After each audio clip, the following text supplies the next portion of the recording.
Imagine a survivor in a post-collapse environment, relying on a handheld two-way radio to coordinate with a small group of allies. They assume that because the message is short and the signal is invisible, their communication is covert. They believe they are speaking into a private void. But the physical reality is that every time the push-to-talk button is pressed, an electromagnetic wave blasts outward from the antenna in all directions. This energy wave carries a voice, but to anyone monitoring the radio frequency spectrum, it also serves as a brilliant, localized homing beacon. Pressing transmit instantly strips away your camouflage. A survival tool has just become a device that compromises your location by providing a clear signal for a hunter to track. Hostile forces hunt these emissions using passive surveillance, networks that monitor the spectrum without emitting any radar signatures of their own.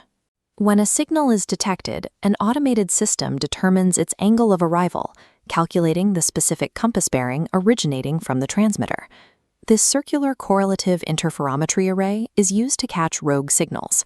As waves hit this pattern, the system measures minute phase differences, the fraction of a second delays as the signal reaches the closest antenna elements first. This provides a highly precise bearing. When two or more of these bearings are taken from different locations, they can be plotted on a map. Triangulation determines the transmitter's coordinates at the exact point where these lines intersect.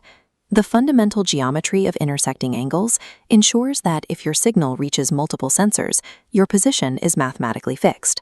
While angle of arrival tracks direction, modern networks also utilize time difference of arrival, or TDOA.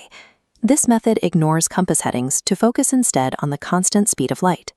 GPS receivers use a similar technique called trilateration. They calculate your position by measuring known distances from multiple satellites to form intersecting spheres. TDOA reverses this logic by measuring the exact microsecond a signal arrives at different terrestrial sensors.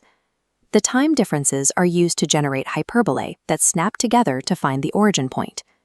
Many survivors hope that multipath interference, radio waves bouncing off urban concrete and metal, will confuse these systems. However, modern TDOA algorithms filter these reflections by analyzing only the very first, most direct wave to hit the sensor network. Because TDOA calculations occur on the order of microseconds, a network only needs to capture the first thousandth of a second of a signal to map an intersection. This speed makes the strategy of keeping communications brief ineffective. The survivor releases the push-to-talk button. The short transmission is over. But within that single fraction of a second, the hunter's system has already finalized the target's exact grid coordinates. Consumer-grade survival radios offer no mechanism to mask the electromagnetic waves they were designed to emit. The mathematics of radio frequency engineering cannot be bypassed. The only viable defense against a technologically enabled hunter is the silent scanner protocol. This protocol dictates that radios must be operated strictly on a receive-only basis. You gather intelligence from the airwaves while remaining electromagnetically dark. In modern warfare, the loudest survive only briefly. The quietest survivor is the one who lives.